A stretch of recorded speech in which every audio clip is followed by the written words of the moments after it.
In the bustling town of Malgudi, where the Sarayu River curved like a smile, Raju was king of his small world.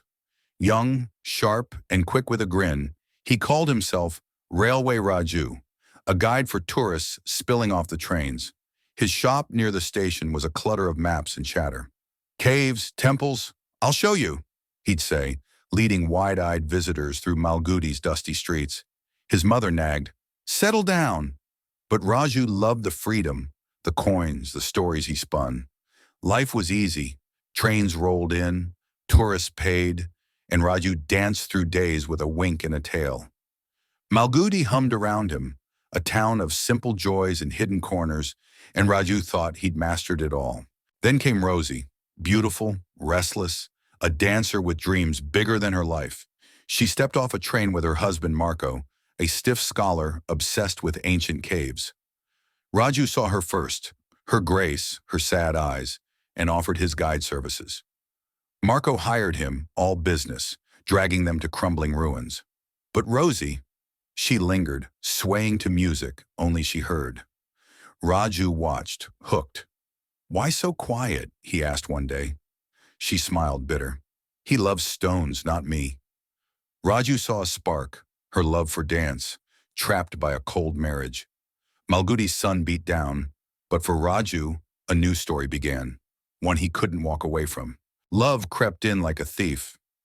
Raju took Rosie to secret spots, riversides, hilltops, away from Marco's dry lectures. She'd talk of dance, her feet tapping rhythms on the earth. "Help me," she whispered once, her eyes pleading. Raju didn't hesitate. When Marco left her, furious after finding them too close, Raju stepped in. He brought her to his home, ignoring his mother's gasps. "A married woman!" she cried. Raju didn't care. He saw Rosie as his muse, his chance. He pushed her to dance again. Public shows, clapping crowds. She bloomed, renaming herself Nalini, a star in Malgudi. Raju managed her, basked in her glow, and their love grew, wild, messy, real. But shadows loomed, jealousy, whispers, a past not so easily shed. Success turned sour. Raju got greedy, money flowed, but so did his pride. He drank, spent, controlled Rosie too tight. She danced on, but her smiles faded. Then came the blow, a letter from Marco, forged by Raju to keep Rosie close. He'd signed her name, a careless lie. The law caught up, forgery, a crime. Police dragged him from a show, Rosie's eyes wide with shock. "Why?" she asked, betrayed. Raju had no answer. Courtrooms followed, then jail. 2 years behind bars. Malgudi turned its back. His mother wept. Rosie vanished. Released at last, Raju was a ghost. No home, no name. He wandered, broken, until he slumped by an old temple, the river murmuring nearby. The guide had lost his way. Fate wasn't done with Raju. A villager, Valen, found him by the temple, ragged, unshaven, but alive. "Swami?" Valen asked, mistaking him for a holy man. Raju, tired and hungry, didn't argue. Word spread, "A saint lives here." Villagers came, bowing, bringing rice.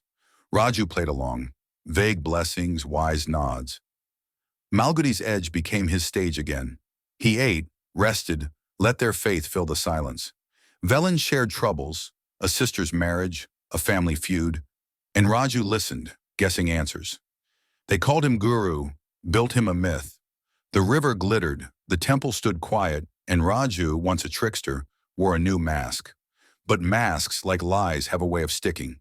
Fate wasn't done with Raju. A villager, Valen, found him by the temple, ragged, unshaven, but alive. "Swami?" Valen asked, mistaking him for a holy man. Raju, tired and hungry, didn't argue. Word spread, "A saint lives here." Villagers came, bowing, bringing rice. Raju played along, vague blessings, wise nods. Malgudi's edge became his stage again. He ate, rested, let their faith fill the silence. Velen shared troubles, a sister's marriage, a family feud, and Raju listened, guessing answers. They called him Guru, built him a myth.